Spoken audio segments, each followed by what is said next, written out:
Today we're going to look at the volume of pyramids and cones. And remember, volume is the inside or the amount of space something occupies.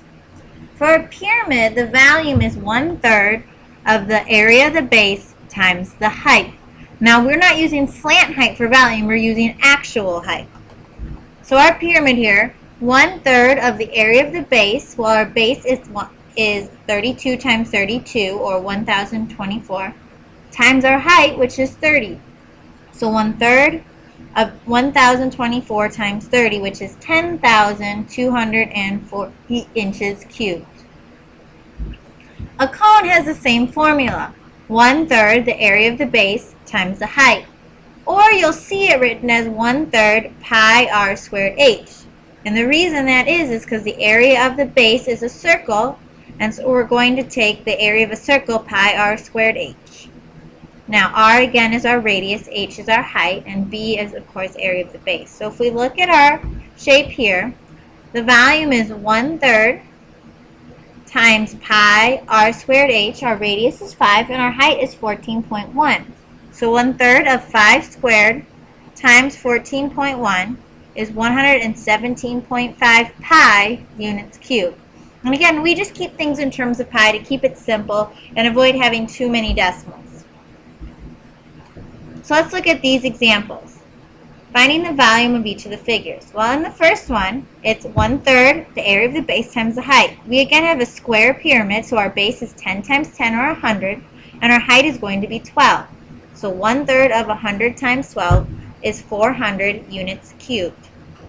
In our second example, we don't have the height. We have the slant height, but we have the radius, and we can use Pythagorean theorem to find the height.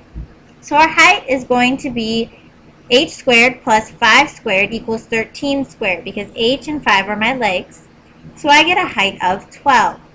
Now using that in the formula, I have 1/3 times pi r squared h, where my radius is 5 and my height is 12. So 1/3 of pi, 5 squared is 25 times 12, gives me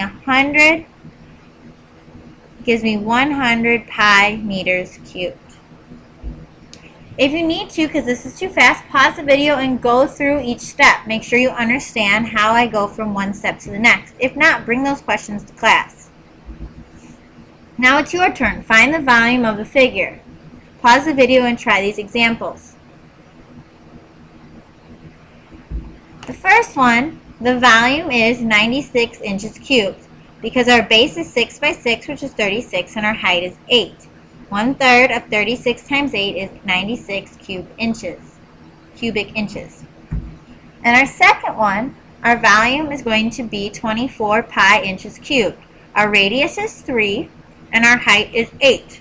So 1/3 of pi times 9 cubed, or times 3 squared, times 8. So 9 times 8 is 72, and 1/3 of that is 24. So 24 pi inches cubed. Again, make sure your math matches mine. If not, ask questions in class. And that's it for volume of cones and pyramids, and we'll practice these again in class. Have a good night.